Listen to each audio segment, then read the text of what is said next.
2021년이 시작이 된 지 벌써 10개월이 거의 다 지나갑니다. 시간 참 빠르죠. 지난주에 제가 잘 아는 목사님 한 분이 우리 목사들끼리 같이 있는 그 카톡방에 이런 글을 올리셨어요. 이 목사님이 뭐 이름만 대면 되게 유명한 분이시니까 머리가 굉장히 흰 분이시거든요. 저보다 훨씬 선배시고. 그런데 이분이 그러시는 거예요. 본인이 섬기고 있는 그 교회가 두 파로 갈라졌대요. 반은, 한쪽은 목사님 보고 젊어 보이기 위해서 염색을 하셔라, 파와, 나머지 반은 염색 절대로 하지 마셔라, 파. 이렇게 두 파로 나뉘어져서 서로 싸우는데 목사님은 그 중간에서 너무 고민이 된다는 거예요. 그러자 다른 목사님이 또 카톡글을 올리셨는데 자기는 원래 머리가 굉장히 희지만 검게 염색을 한 사람으로서 동료 목사들하고 같이 사진을 찍으면은 자기만 머리가 새까맣게 나오니까 되게 어색하다 그러더라고요. 그래서 차라리 나이 들어서 머리가 희끗희끗해지는 것 더 멋있는 거 아니냐, 그렇게 또 글을 올리셨습니다. 어느덧 제 머리도 이렇게 휘어졌어요. 이걸 검게 할까 하얗게 할까 제가 고민도 해봤는데 감사하게도 이게 섞여 있어서 그렇지요, 사실은 반은 까맣고 반은 하얘요. 얼마나 감사한지 모르겠습니다. 이런 식으로 저도 나이가 들어가고 있어요. 그래서 앞으로 저는 우리 모두가 다 경험하는 이 나이가 먹는다는 것, 우리의 인생이 태어나서 죽을 때까지 하나의 이렇게 여정으로 펼쳐진다는 것, 이 시간에 대해서 함께 여러분과 지혜의 말씀을 나눠보려고 합니다. 이른바 시간과 지혜라는 주제입니다. 우리의 인생은 어린이, 청소년, 청년, 장년, 그리고 노년, 이런 식으로 좀 나누어서 볼 수가 있겠죠. 만약 이걸 더 잘게 쪼갠다면 우리에게는 아픈 시기, 외로운 시기, 슬픈 시기, 기쁜 시기, 혹은 성공의 시기, 실패의 시기, 이런 식으로도 또 나누어 볼 수 있을 겁니다. 또 이런 거 있죠. 미운 7살, 그리고 공포스러운 중2의 시절, 혹은 겁나는 수험생의 시기 등등도 또 우리의 삶에 펼쳐지게 됩니다. 하지만 그 각각의 시간들은요, 각각의 특징들이 있고 또 그 시기에만 해당하는 소중한 가치 그리고 지혜가 있습니다. 또 그 시기를 지난 사람만 고백할 수 있는 또 신앙의 고백들이 있게 되는 거죠. 오늘은 먼저 우리 인생의 전체를 하나님의 시각으로 한번 조망을 해봤으면 좋겠어요. 그리고 다음 주에는 우리 교회 청소년 교회 담당이신 신재홍 목사님이 우리가 아마도 가장 이해하기 어려워하는 이 청소년이라는 놈들이 어떤 놈들인지 우리가 같이 그 정체를 밝혀내고, 하나님은 이들에 대해서 어떤 계획을 가지고 계시며 우리는 어떠한 지혜를 품을 수 있는지 함께 좀 알아보려고 합니다. 그리고 그 다음 주에는 우리 청년교회의 담당 목사이신 장유성 목사님께서 이 시대의 청년으로 산다는 것이 어떤 건지 우리 어른들에게 가르쳐주고, 하나님은 이들을 통해서 어떤 소망을 가지고 계시는지 그것도 우리가 함께 좀 배워보도록 하겠습니다. 그리고 마지막으로 제가 나이 먹음, 노년이 된다는 것이 어떤 건지 좀 이야기를 같이 나눠보려고 해요. 최근에 제가 들었던 그 신문 기사에 보니까 노인 문제라는 그 표현이 쓰여졌더라고요. 근데 여러분, 노인이 문제인가요? 절대로 그렇지가 않죠. 노인을 문제라는 시각을 가지고 바라보는 것 자체가 문제입니다. 여러분, 하나님께서는요, 우리의 인간을 창조하시고 태어나서 죽을 때까지 모든 여정을 주님께서 창조하신 거예요. 그 어느 것 하나도 문제가 아니죠. 우리는 있는 그대로 하나님께서 어떤 시각으로 바라보시는지를 좀 같이 공유하고 우리 스스로가 얼마나 존귀한 존재인지를 바라볼 필요가 있습니다. 그래서 마지막에는 성경 말씀을 통해서 나이 든다는 게 뭔지 한번 좀 배워보려고 합니다. 오늘 강단에 보면은 우리 교회를 상징하는 이 장식물이 강단 위에 올라와 있죠. 이제 교육관의 리모델링이 끝날 때까지 이것은 계속 이 자리에 있으면서 여러분에게 기도를 해달라는 그 부탁의 상징으로 놓여지게 될 겁니다. 지난주에는 추수감사 주일이라서 이 주변에다가 국화꽃으로 이렇게 장식을 했었죠. 오늘은 이번 설교 시리즈 시간과 지혜라는 주제를 상징하기 위해서 시계를 하나 붙여놨습니다. 아쉽게도 이 시계는 움직이는 시계는 아닙니다. 이게 만약에 시간에 맞춰서 움직이면은 예배 끝날 때쯤에서는 여러분이 저를 안 보고 자꾸만 시계를 볼 것 같아서 그냥 일부러 죽여놨어요. 그리고 여기 보시면은 벽에 이런 알록달록한 종이들이 붙어 있습니다. 오늘 붙은 것은요, 우리 교회의 교회학교를 섬기는 선생님들의 이름이에요, 이게. 그리고 다음 주에는 이 선생님들께서 자기들이 가르치고 있는 아이들의 이름을 또 손글씨로 다 써가지고 여기에 빼곡하게 붙일 겁니다. 그래서 이걸 보면서 우리 한사람교회가 여러 세대가 함께 모여있는 공동체구나, 그런 것도 여러분이 함께 느껴주시고 또 교회 학교를 위해서 좀 계속 좀 기도해 주시기를 제가 부탁을 드리겠습니다. 오늘 말씀을 나누기 전에 우리 대면 예배에 오신 분들 혹은 오늘 온라인으로 예배를 드리는 분들도 혹시 곁에 누군가 함께 앉아 있다면은 같이 인사를 나누고 말씀을 시작해 볼까 합니다. 오늘의 인사말은 이겁니다. 좋아 보이시네요. 인사 나누겠습니다.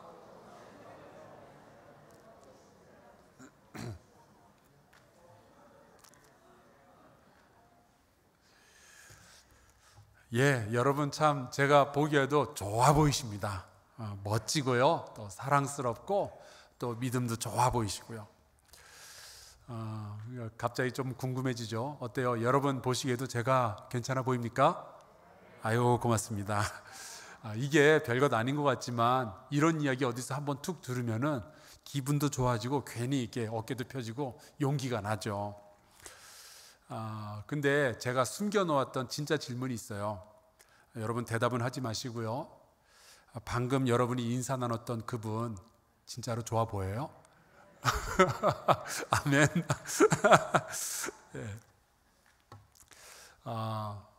어쩌면은 이렇게 힐끗 보았지만 저 사람보다는 내가 조금 나을지도 모르겠다, 혹은 내가 더 젊어 보인다, 내가 건강해 보인다, 내가 옷을 더 잘 입었다, 이런 식으로 생각할지도 모르겠습니다. 근데 요즘 많은 분들이 좋은 거라는 게 어떤 거냐, 아마 대부분의 분은 더 젊은 게 좋은 거 아니냐, 이런 생각들을 하는 것 같아요. 그래서 굉장히 많은 사람들이 젊어 보이려고 애를 쓰죠. 그래서 염색도 하고 또 화장품도 좋은 거 쓰고 또 과학의 힘을 빌어서 주름도 펴고 그럽니다. 강남의 어느 길 가다 보니까 길 양쪽에 정말 수백 개의 성형외과 병원들이 빼곡하게 들어서 있는 것을 제가 본 적이 있어요. 이렇게 젊은 시절로 돌아가야, 그래야 내가 더 좋아 보일 거다라고 상상하는 이 시대의 문화가 있죠. 그래서 늙어 보이기 싫은 사람들, 더 젊어 보이고 싶은 사람들을 위해서 병원을 소개해주는 전화기 어플리케이션도 나와 있더라고요. 이른바 강남 언니. 이 강남 언니 웹사이트에 대해서 들어봤더니 이런 식으로 선전을 해요. 언니를 만나고 성형과 시술 고민은 끝났다. 저는 저와 여러분이 언니가 아니라 주님을 만나고 인생 고민이 끝났다고 고백할 수 있게 되기를 축원합니다. 그런데 여러분 한번 되돌이켜서 생각을 해봅시다. 여러분이 50년, 60년, 70년 이렇게 살아왔는데 지금까지 살아오면서 어느 시절이 제일 좋으셨어요? 한번 여쭤볼까요? 20대가 제일 좋았던 것 같다. 저쪽 뒤에 30대가 제일 좋았던 것 같다. 조금씩 손이 늘어나네요. 40대가 좋았었던 것 같다. 의외로 또 40대가 없군요. 계시네요. 50대가 더 좋은 것 같다. 60대가 좋은 것 같다. 제일 많아요. 내 인생 최고의 날은 아직 오지 않았다. 가끔 교회 앞에 제 아내랑 이렇게 같이 걸어가다 보면은 그 젊은 남녀 아이들이 뭐가 그리 좋은지 길거리에서도 둘이 꼭 껴안고 있는 것을 봅니다. 그럼 저랑 제 아내가 씩 웃으면서 그러죠. 좋을 때다. 근데 제가 그 이야기를 하고 나서 속으로 생각한 게 있어요.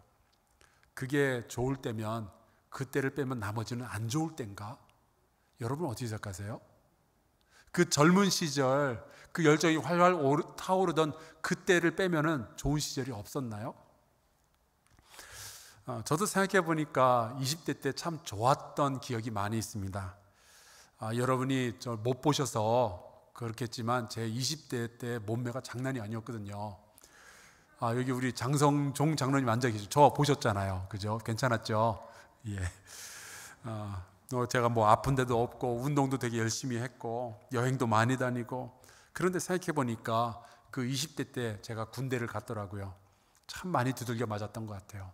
많이 괴로웠었고, 또 대학을 졸업할 때쯤에서 마음에 안정감이 없었습니다. 나 이제 뭐하고 살지? 누가 나를 택해서 나에게 직업을 줄 거지? 이 고민이 굉장히 저를 힘들게 했었던 20대의 어두운 순간들이 있었어요. 생각해보니까 30대 때도 꽤 괜찮았던 것 같아요. 참 아름답고 좋은 기억들이 많이 있습니다. 제가 미국인 교회에 담임 목사로 부임했을 때가 30대 중반이었거든요. 그 시기에 학교에서는 굉장히 뛰어난 학자로 인정받기 시작했고요. 그때 제가 그 미국 교회로부터 받았던 사례비가 20년 전인데도 지금보다 훨씬 높았어요. 괜찮았죠. 근데 불안했어요. 나는 이렇게 한국 사람이 하나도 없는 이곳에서 외롭게 나의 사명을 감당을 하다가 그냥 외롭게 죽는 걸까? 나는 이렇게 외국 사람들하고 가슴과 가슴이 이렇게 부닥치는 그런 경험 없이 뭔가 이방인 같은 그런 삶을 계속 살아야 되는 걸까? 이 생각을 하니까 많이 불안했던 거예요. 그런 식으로 생각해 보니까 각 연령대가 참 좋았던 기억들도 많이 있지만, 또한 그 시기에만 나에게 찾아오는 아픔, 슬픔, 어두움, 고민, 이런 것들도 잔뜩 있더라고요. 자, 그렇다면 우리는 그렇게 느끼고 우리는 그러한 경험을 하지만, 과연 우리 인생을 창조하신 하나님은 우리 인생의 각 단계들과 시기를 바라보면서 어떻게 생각을 하실까요? 오늘 우리가 함께 읽었던 이 스가랴서의 말씀은 이스라엘의 회복에 대한 하나님의 계획을 선포하는 말씀입니다. 우리가 다 알다시피 이스라엘 백성은 하나님 앞에서 죄를 무진장 많이 지었어요. 처음에는 하나님을 좀 따르는 것 같더니 이 나라가 막 부강해지면서 이스라엘 백성은 평안과 풍요를 더 원했고, 그 평안이 찾아오면 거기에 막 취해서 살았습니다. 그러더니 점점 하나님을 멀리하고 그냥 돈 버는 일에만 치중하게 되는 거예요. 제가 가만히 봤더니 요즘 우리나라랑 똑같아요. 그러다가 이 이스라엘은 나라가 남과 북으로 갈리어지고, 북왕국은 아시리아 제국의 침략 때 멸망하게 됩니다. 남왕국은 바벨론 제국의 침략 때 또 멸망하게 되죠. 그리고 나서 이스라엘은 70년 동안 바벨론의 포로 생활을 지나게 됩니다. 여러분, 70년 동안 감옥에 갇힌다는 게 어떤 걸까요? 70년 동안 노예로 산다는 게 어떤 걸까요? 처음에 태어났을 때 포로가 되었는데 70살 희끗희끗한 할아버지 할머니가 되어서야 드디어 자유를 얻게 된다는 게 어떤 걸까요? 참 긴 시간 동안 공포스럽고 슬프고 아픈 그러한 시기를 보낸 거죠. 그런데 스가랴 선지자가 바로 이 포로의 시기가 이제 끝나고 하나님께서 회복을 이루실 것이다 라는 그런 말씀을 선포하고 있는 거예요. 스가랴서 1장 12절에 보니까 그 계획을 말씀하시면서 이런 구절이 나옵니다. 여호와의 천사가 대답하여 이르되 만군의 여호와여, 여호와께서 언제까지 예루살렘과 유다 성읍들을 불쌍히 여기지 아니하시려 하나이까? 이를 노하신 지 70년이 되었나이다 하매, 여호와께서 내게 말하는 천사에게 선한 말씀, 위로하는 말씀으로 대답하시더라. 이스라엘 백성이 징벌을 받아서 고통 가운데 있은 지가 벌써 70년이 지난 거예요. 그리고 이제 하나님께서 그 백성을 위한 회복의 계획을 말씀하시는데, 세상에 그 하나님의 말씀의 톤이 징벌하시고 그런 톤이 아니라, 노하시는 목소리가 아니라 선한 말씀, 위로하는 말씀으로 말씀하시는 거죠. 혹시 요즘 고난 가운데 계시는 우리 성도들이 있다면은 하나님께서 여러분에게도 선한 말씀과 위로의 말씀으로 회복시켜 주시기를 간절히 축원합니다. 우리가 함께 기도하면 반드시 그 시간이 찾아오게 될 거예요. 근데 그 하나님께서 이 이스라엘의 회복에 대한 말씀을 주시면서 과연 하나님께서 회복을 이루시면은 그 땅에 어떠한 일들이 벌어지느냐, 그 말씀을 하신 것이 오늘 저와 여러분이 함께 읽었던 스가랴서 8장의 내용입니다. 3절에 보니까 여호와 하나님께서 내가 시온에 돌아와 예루살렘 가운데 거하겠다라고 말씀을 하시죠. 예루살렘에 내가 이제 돌아오겠다, 그 말씀은 하나님께서 예루살렘에 안 계셨던 시간이 있었다라는 것으로 우리가 이해하게 되는데, 근데 여러분 생각해 보세요. 과연 하나님은 이스라엘을 떠나신 적이 있었을까요? 그렇지 않아요. 요즘 우리가 금요일 밤마다 호세아서 말씀을 같이 묵상하고 기도하는데요, 호세아서를 보니까 알겠더라고요.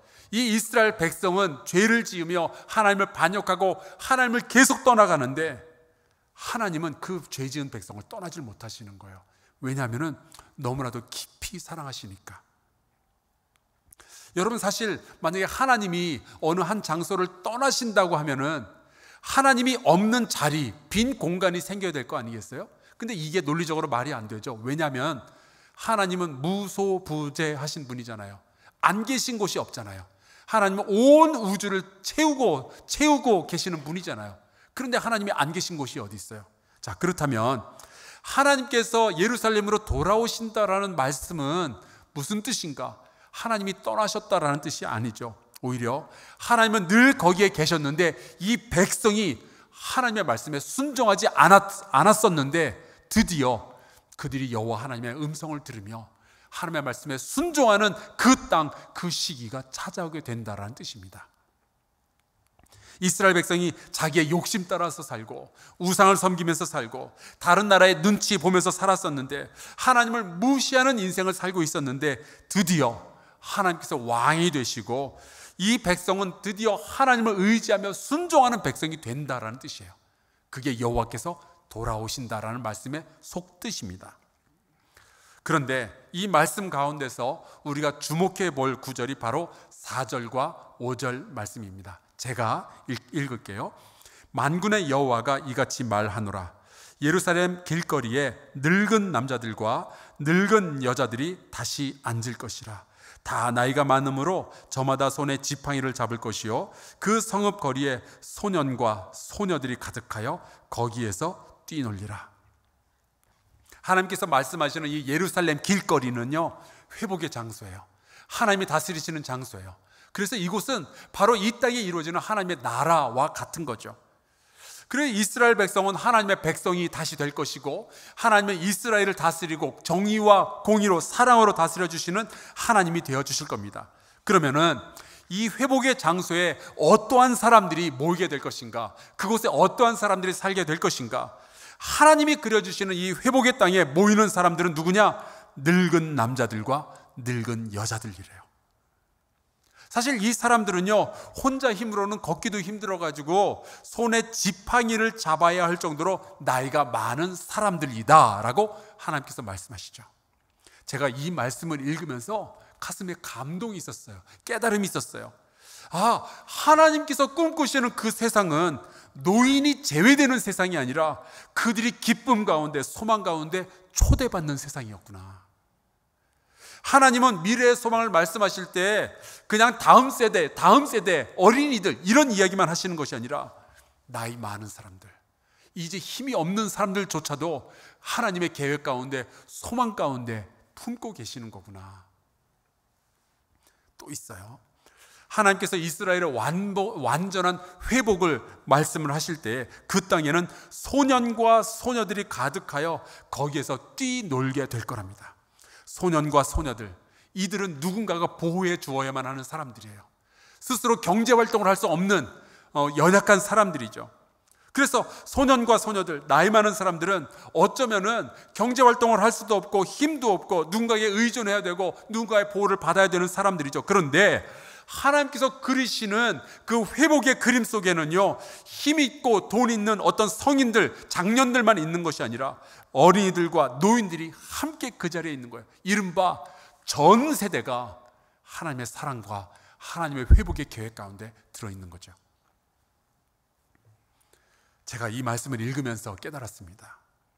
이미 알고 있던 일이었는데 제가 다시 한번 확신을 가지게 되었어요. 여러분, 하나님은 우리 인생의 모든 연령대를 전부 창조하셨고, 모든 연령대를 전부 사랑하시고, 모든 연령대를 전부 소중하게 여기시는 줄로 믿습니다. 사람이 한번 태어나면은 너 태어났구나, 됐다 그러면서 하나님께서 손 떼시는 것이 아니라 성장하고 나이 먹고 죽는 그 순간까지 우리와 함께 해주시면서 우리를 인도하시는 거예요. 우리는 요즘 다음 세대를 위한 리모델링에 대해서 자꾸만 이야기를 하지만 하나님께서는 모든 세대를 위한 리모델링을 지금 말씀하고 계시는 거죠. 하나님은 우리의 인생 가운데서 제일 잘 나가던 그 시절만 기억하시고 그때만 소중하다 말씀하시는 것이 아니라 태어나면서 죽을 때까지 소년과 소녀 그리고 할머니, 할아버지가 되는 그 모든 과정을 소중히 여기고 기억하시고 그것을 우리에게 아름답다 말씀해 주시는 거예요. 내가 너희를 부르고 있다 말씀하시는 거죠.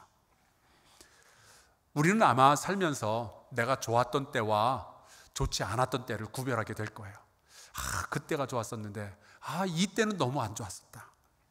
근데 하나님은 우리가 아기였을 때에도, 우리가 어른이 되었을 때에도, 그리고 우리가 호호 할아버지 할머니가 되었을 때에도 우리를 귀히 여기시며 하나님의 다스림 가운데 우리를 초청해 주고 계시는 거예요.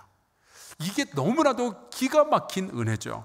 그래서 시편 8편에 보니까 다윗이 이런 시를 썼어요. 사람이 무엇이기에 주께서 그를 생각하시며 인자가 무엇이기에 주께서 그를 돌보시나이까. 저는 시편 8편을 지을 때 다윗의 나이가 몇 살인지는 몰라요.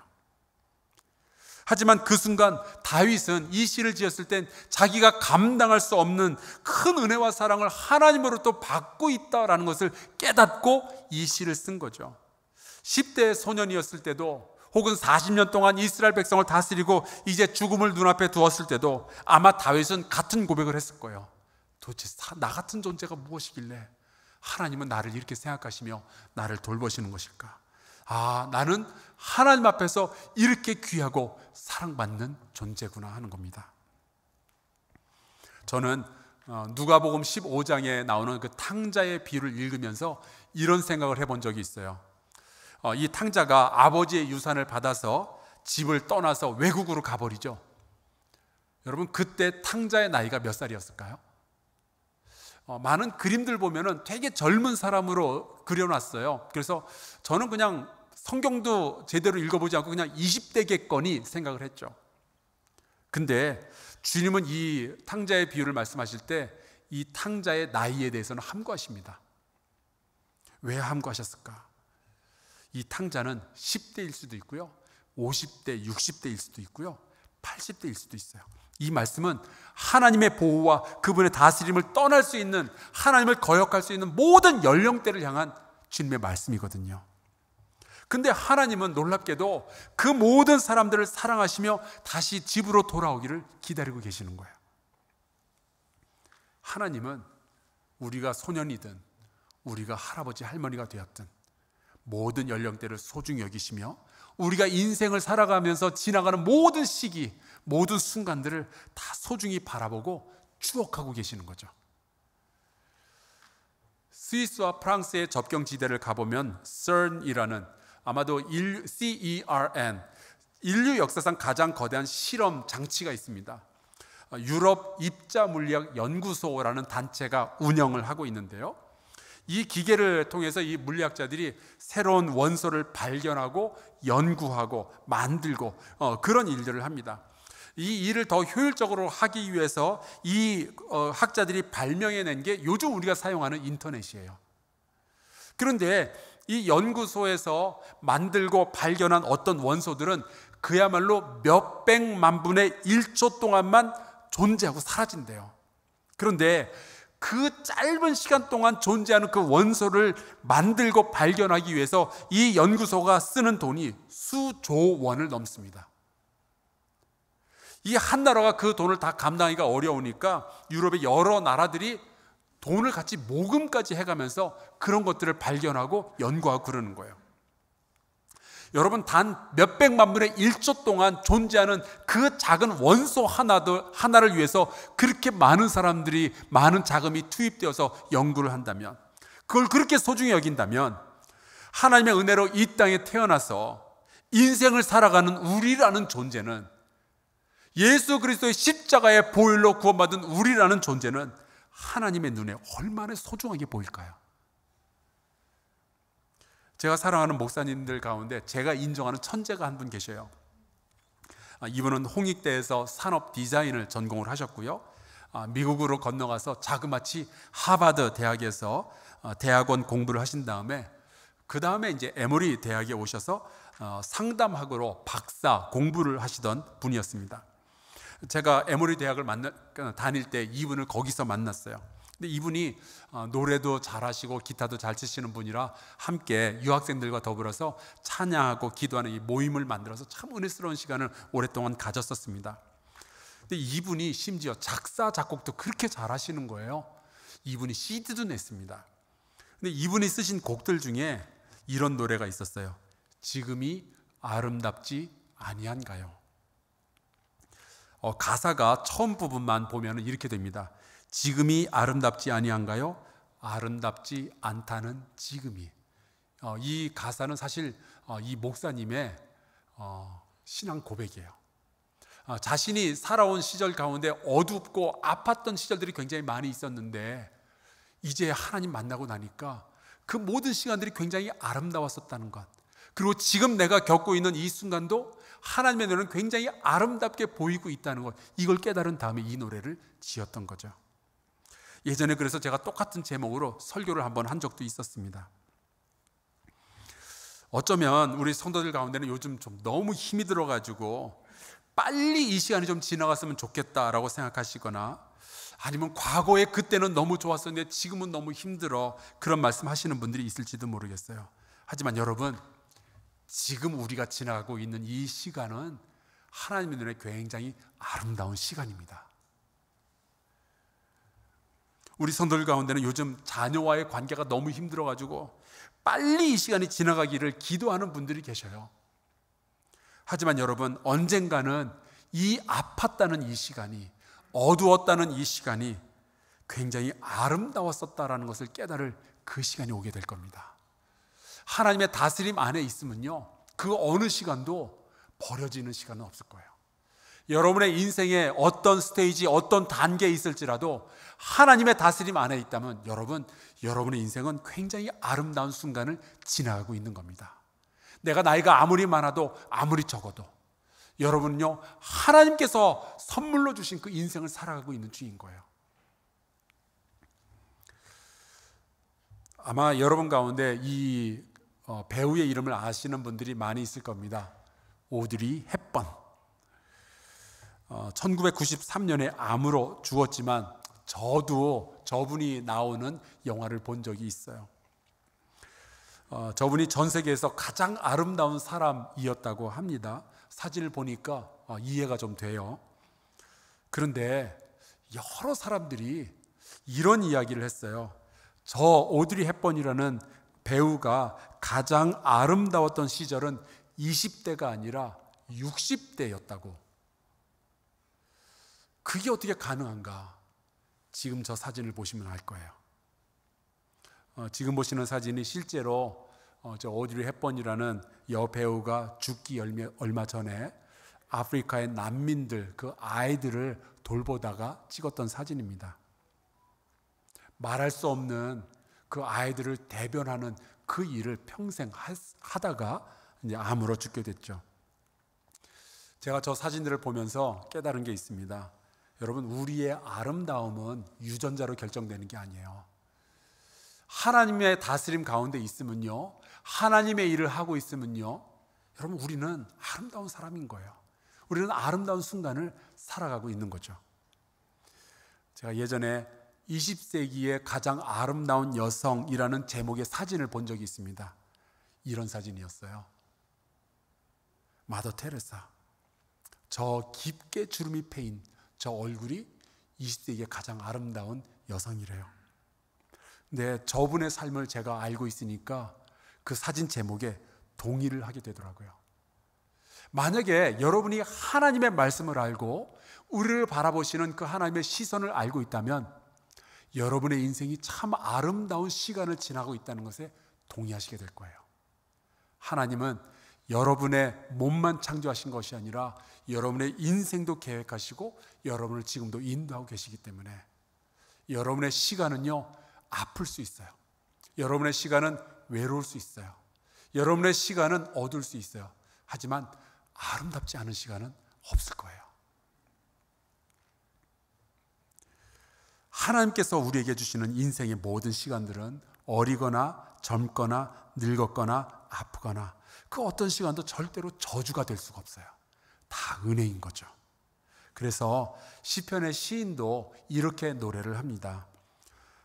총각과 처녀와 노인과 아이들아, 여호와의 이름을 찬양할지어다. 그의 이름이 홀로 높으시며 그의 영광이 땅과 하늘 위에 뛰어나심이로다. 나이가 들면은 여기저기 아픈 데가 생겨나잖아요. 제가 교제하고 있는 목사님들도 요즘 밥 먹다 보면은 밥 먹기 전이나 혹은 후에 약을 이렇게 한 봉다리씩 털어가지고 같이 먹고 그러더라고요. 또 주름도 늘어나고 또 하고 싶은 것도 못하게 되고 그러죠. 그래서 나이 드는 게 좋은 게 하나도 없다, 그런 말씀들을 하기도 해요. 그러면서 이제 젊은 아이들 보면은 야, 네 때가 좋은 때야, 그런 이야기를 하죠. 애들이 막 고민을 할 때도 야, 네 때가 좋은 때야. 애들이 막 그 학업이나 여러 가지에 찌들려 있을 때도 야, 네 때가 좋은 때야, 그러죠. 근데 그런 식으로 말하고 있는 우리를 하나님께서 보시면은 우리에게 뭐라고 하실까요? 저는 이렇게 믿어요. 하나님께서 우리를 보시면서 네 때가 좋은 때야. 네 나이 80이 됐니? 네 때가 좋은 때야. 왜요? 내가 네 인생을 창조했으니까. 내가 너의 인생을 인도하고 있으니까. 여러분 지금 몇 살이세요? 몇 살이 되었든 상관없어요. 지금이 참 아름다운 시간입니다. 하나님께서 여러분을 돌보고 계셔요. 하나님이 여러분을 초대하시는 거예요. 나와 함께 가자고. 봄에 새싹 돋는 것을 보면은 이게 굉장히 예뻐요. 그죠? 요만한 싹이 돋아나는데 그 새싹의 연두색 있죠. 제가 되게 좋아하는 색깔입니다. 너무 예뻐요. 근데 이제 봄이 지나고 여름이 되면서 이 새싹들이 이제 건강한 이파리가 되죠. 그럼 막 바람이 휘날리는 거 보면은 야, 이것도 너무 예쁜 거예요. 그러다가 이제 가을이 됐죠.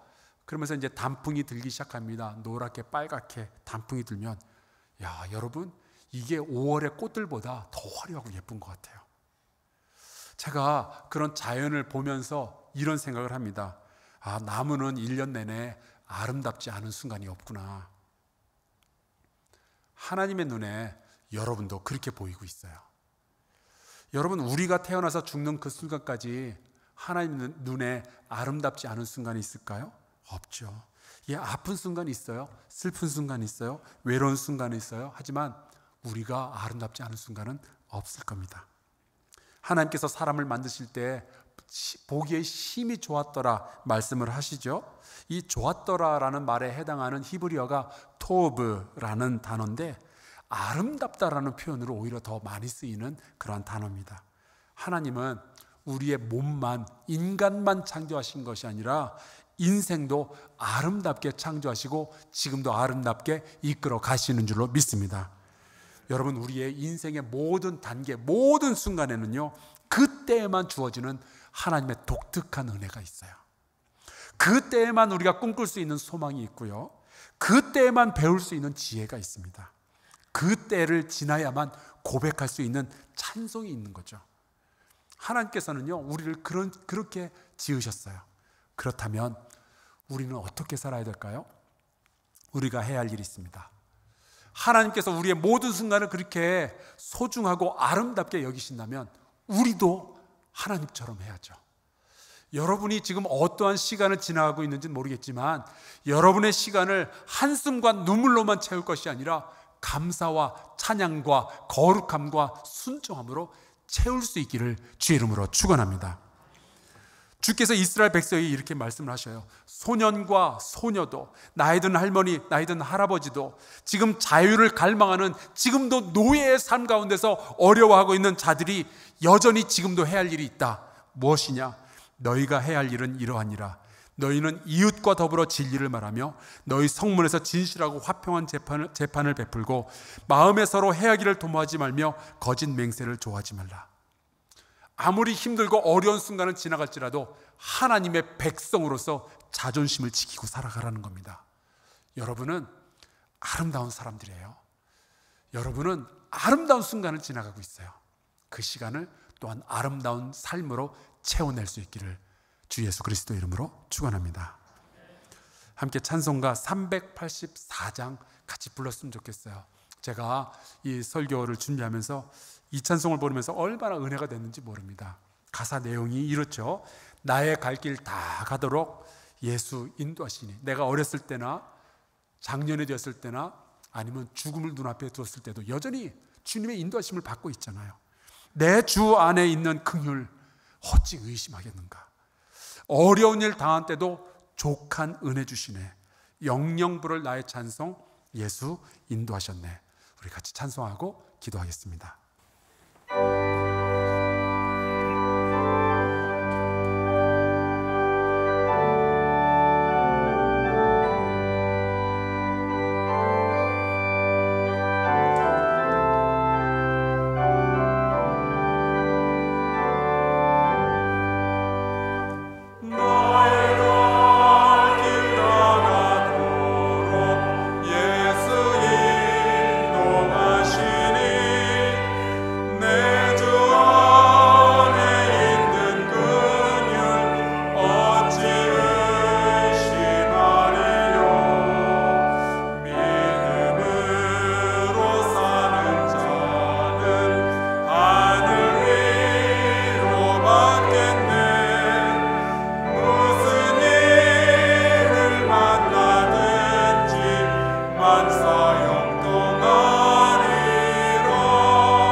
같이 통성으로 잠시 동안 기도합시다. 하나님, 지금 나의 모습을 그렇게 귀히 여기시는 주님이 계시니 나도 나의 인생, 내 자신을 소중히 여기게 하여 주옵소서. 나의 시간을 아무리 힘들고 고통스럽고 어려워도 한숨과 탄식으로 채우는 것이 아니라 거룩한 것으로 채우게 하시고 주님의 다스림 안에 거하게 하여 주옵소서. 순종으로 나의 인생을 채우고 말씀으로 감사로 나의 인생을 채우게 하여 주시옵소서. 우리 주 앞에 간구하며 함께 기도하겠습니다. 여호와 하나님 아버지, 주님께 감사합니다. 나의 인생을 존귀하다 바라보시고 우리를 하나님의 아름다운 다스림 가운데로 불러주시는 여호와 하나님 고맙습니다. 하나님, 젊은이들만 부르시는 것이 아니라 하나님 아버지, 힘 있는 사람들만 부르시는 것이 아니라 소년과 소녀와 그리고 노인들을 함께 부르시며 나의 백성이 되어다오 말씀하시는 여호와 하나님께 감사를 드립니다. 하나님, 우리가 힘든 시간일지라도 아름다운 순간을 지나가고 있사오니 아버지, 우리가 정말로 아름답게 살게 하여 주시옵소서. 내 하나님 아버지, 주께서 우리에게 부탁하시는 그 일들을 잘 감당하며 살아가게 하여 주시고 주께 영광 올려드리고 주께 감사하고 주 앞에 기도하며 거룩한 시간들로 하나님 나의 인생을 채워갈 수 있도록 돌보아 주시옵소서. 여호와 하나님, 붙잡아 주시기를 간절히 소원하고 원합니다. 내 주여, 나의 이 소중한 인생 낭비하지 않게 하여 주시옵소서. 나의 이 아름다운 시간들 낭비하지 않게 하여 주시옵소서. 주의 백성답게 하나님 정말 거룩한 삶을 살아가도록 아버지 역사해 주시기를 간절히 소원하고 원합니다. 주님이여, 주께서 우리를 도와주시고 하나님의 백성으로서 삶을 잘 살아갈 수 있도록 주여 인도하여 주시옵소서.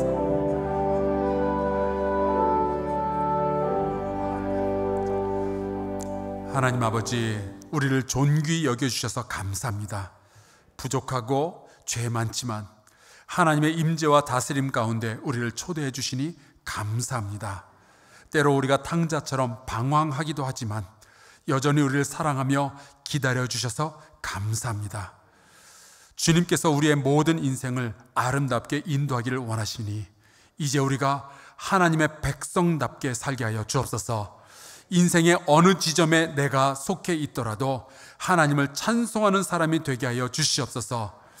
하나님, 우리가 아름다운 지금을 살아가고 있으니 한숨과 눈물로만 나의 시간을 채우는 것이 아니라 거룩함으로, 기도로, 찬송으로, 감사함으로 내 인생을 채워가게 하여 주시옵소서. 예수 그리스도의 이름으로 기도하옵나이다. 아멘.